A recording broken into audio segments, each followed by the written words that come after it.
Aujourd'hui, nous allons aborder la question du travail. Depuis les années 80, on ne cesse de prédire la fin du travail. L'humanité était devenue si productive que les sociologues s'attendaient tous à voir le temps de travail diminuer jusqu'à disparaître. Pourquoi nous retrouvons-nous dans la situation inverse, à devoir travailler plus pour gagner plus? Avant tout, qu'est-ce que le travail? Le travail est un concept moderne, issu du productivisme, qui fera de notre civilisation la plus travailliste de toute l'histoire de l'humanité. Le mot travail vient du latin tripalium, un instrument de torture. Dans l'Antiquité, le travail était mal considéré et réservé aux pauvres et aux esclaves. Le non-travail, l'otium, était quant à lui vu comme une source de liberté et de bonheur. Au Moyen-Âge, l'idéologie chrétienne a inversé les valeurs et fait du travail un moyen de plaire à Dieu. Malgré la forte soumission au pouvoir, on ne travaillait à l'époque qu'1 jour sur 3. C'est avec la révolution industrielle et le développement du capitalisme que l'homme va se mettre à travailler comme jamais auparavant.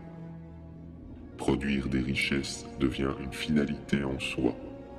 Grâce à la lumière et à la maîtrise du temps, on peut enfin travailler en dehors des heures naturelles. Le Fordisme, le Taylorisme et enfin le Toyotisme, les nouvelles organisations du travail n'ont qu'un objectif, produire plus en abusant de la force humaine couplée à celle de la machine. La productivité explose, les capitaux s'envolent et les travailleurs entrent dans l'ère de la consommation. Alors que le travail était depuis 10 000 ans un effort physique ou intellectuel dans le but de répondre à un besoin, il est insidieusement devenu un emploi, c'est-à-dire la soumission d'un individu à un autre en échange d'argent. Cet argent permet à l'individu d'acheter des objets que d'autres vont produire. Au début, ce fut positif. Les pauvres vont avoir soudainement accès à des biens de consommation et les plus riches gonflaient leurs capitaux. La production a continué d'augmenter chaque année et les besoins ont été peu à peu remplacés par des envies. Les quantités produites furent telles que 2 solutions étaient possibles. Soit diminuer le temps de travail, soit créer une société basée sur la consommation. C'est ce dernier choix que les syndicaux feront. Chacun commence à rêver de vivre dans le luxe, un peu comme son patron. Juste après la guerre, patrons et ouvriers s'accordent sur le pacte social qui veut concilier productivisme, croissance, travail et consommation, en échange d'un certain nombre de droits sociaux. Consommer devient à la fois un mode de vie et la condition même de la survie de l'emploi. En quoi le travail est-il un problème aujourd'hui?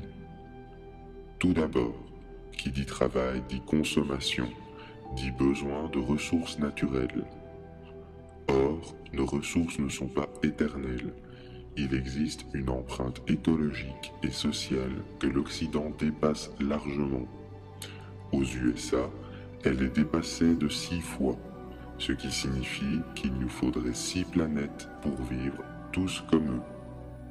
Par conséquent, être trop productif, c'est prendre dans la bouche des plus pauvres leurs ressources. Or, la croissance nous oblige à être toujours plus productifs chaque année. Non seulement les ressources se font rares, mais elles proviennent en majorité de pays éloignés du nôtre.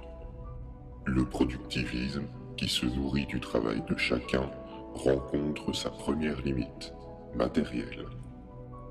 Deuxièmement, le travail est une étape primordiale de l'économie matérielle. Elle transforme la nature en produit utilisable. Lors du cycle de vie d'un objet, d'énormes quantités de pollution sont produites. Cela va des intrants chimiques dans l'agriculture, aux conservateurs dans nos aliments, à la déforestation, en passant par la pollution pétrolière, la destruction des déchets ou le changement climatique. L'activité humaine crée ces pollutions et l'activité, c'est notre travail à tous. Ainsi, de nombreux boulots, au prétexte qu'ils sont économiquement rentables, sont inutiles, voire nuisibles pour la société. Il est tout de même curieux que les secteurs les plus rentables soient aussi les plus critiquables. L'industrie pétrolière, par exemple, la publicité, la pornographie, la finance, les médias et l'armement. Alors que l'éducation, la santé, l'aide sociale sont de plus en plus privatisées, englobées par la nécessaire rentabilité. Le développement durable apparaît également dans l'incapacité de rendre propre l'ensemble de notre système, car la croissance ne cesse d'accentuer nos problèmes. Ensuite, le travail doit être considéré en termes de pouvoir. Contre votre travail, vous gagnez un pouvoir d'achat qui vous permet de profiter du travail des autres. Le problème, c'est que dans une situation de grande inégalité sociale, le pouvoir d'achat est une manière de soumettre chaque classe sociale à celle au-dessus de soi. En achetant une télévision, vous utilisez votre pouvoir de faire travailler 200 personnes à sa fabrication, de la faire parvenir au magasin par avion et livrer à votre domicile par un sous-traitant d'un grand magasin. Tout est jeu de pouvoir à travers différents niveaux hiérarchiques, du plus riche au plus pauvre. L'inégalité sociale est fondamentale dans ce système et doit même être préservée. Car plus le fossé entre les riches et les pauvres est grand, plus la soumission des faibles est forte, plus nous devons travailler pour soutenir la pyramide de la consommation. Le pire, c'est que nous n'avons même pas vraiment le choix. Ainsi, un Français moyen est à la fois victime et bourreau. Ensuite, vient la conformité. Évidemment, il serait si simple de moins travailler en consommant moins. C'est ici que la propagande des médias intervient. Le matérialisme doit être la norme du bonheur, la seule religion possible. Pas moins de 500 milliards d'euros sont dépensés en campagne publicitaire chaque année pour créer le manque là où il n'existe pas. Et ça marche. L'imaginaire collectif est totalement soumis aux envies matérielles, en tout cas pour bon nombre d'entre nous. Nous existons car nous possédons des choses. La soif de l'or devient le corollaire de cette frénésie consumériste.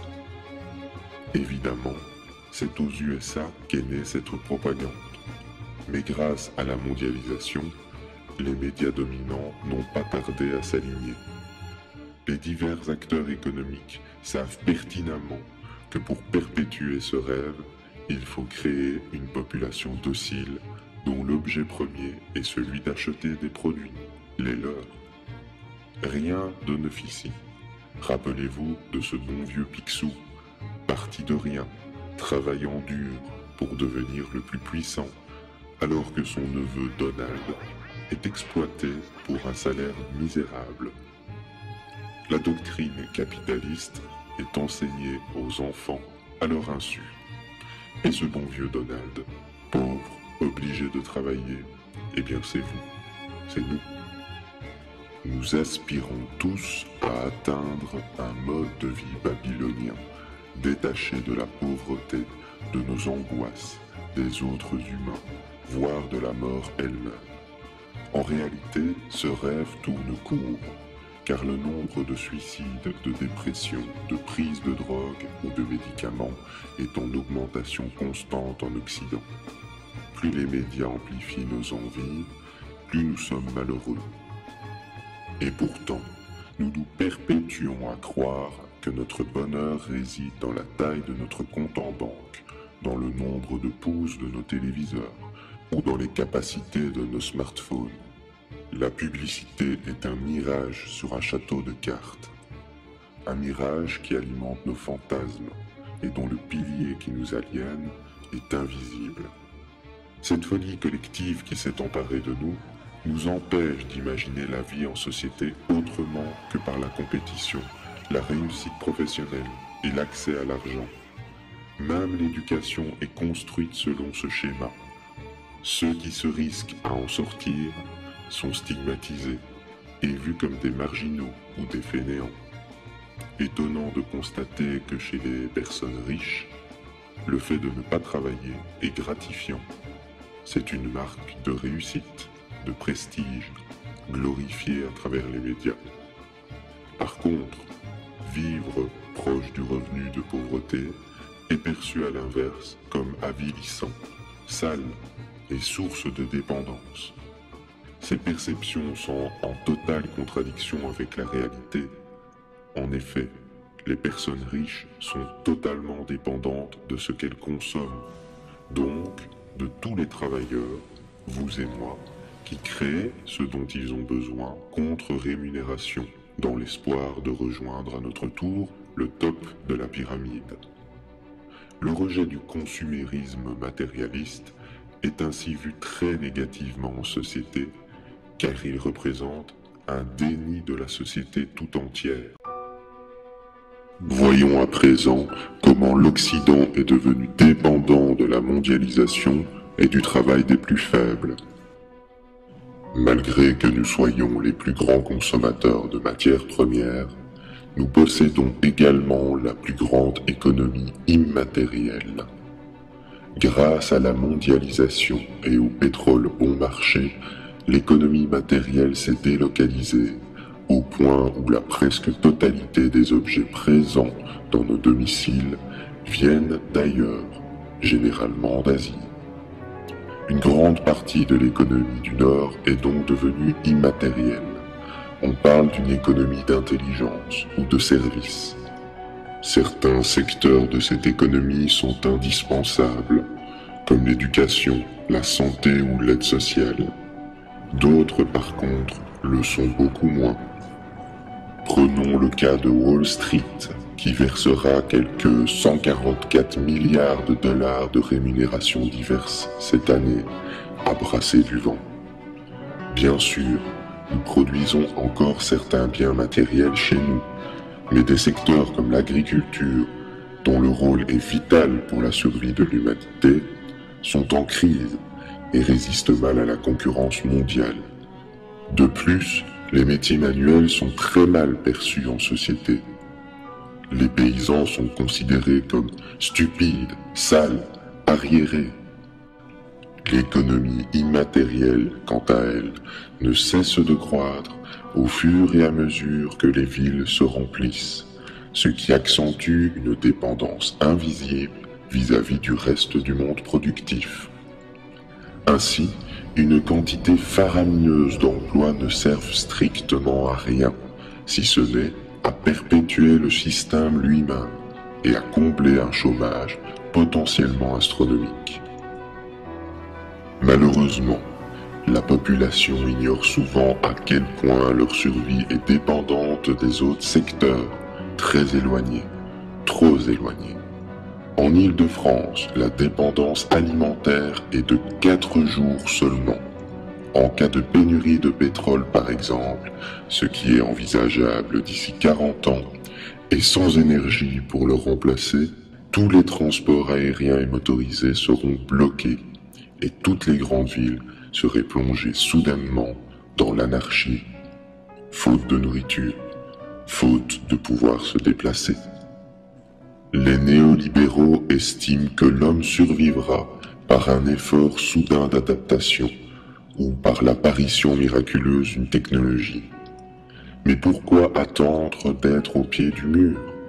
L'économie et la production de biens de nécessité doivent indéniablement se relocaliser afin que chaque zone géographique puisse acquérir sa souveraineté alimentaire. Enfin, nous savons également que l'argent est créé à partir d'une dette envers du capital. Vous pensiez que les banques prêtaient de l'argent des petits épargnants? Grave erreur. À partir d'un euro réel, les banques peuvent distribuer plusieurs milliers d'euros sous forme de dette. Et d'où vient votre salaire? de cette dette ou d'un capital privé. Pour combler la dette et l'intérêt de celle-ci, tous les agents économiques doivent être en compétition, croître sans cesse et in fine engendrer davantage d'argent-dette pour résorber la dette existante. Il faut travailler plus pour gagner plus, mais surtout pour empêcher la faillite totale du système. C'est une course sans fin, savamment orchestrée, pour enfermer les hommes dans le cycle travail et consommation. Lors d'une catastrophe comme le tremblement de terre en Haïti, il s'est passé la même chose. La Banque mondiale a prêté des centaines de millions. Le pays s'est endetté, les entreprises étrangères se sont installées et la population locale travaille pour rembourser la dette. Le tout est possible grâce à la croissance économique ininterrompue et à la confiance des acteurs en cette croissance. Or, mathématiquement et matériellement, la croissance sans limite est impossible. Premièrement, car nous sommes dépendants de la Terre et de ses ressources. Deuxièmement, car l'homme ne peut pas être pressé indéfiniment.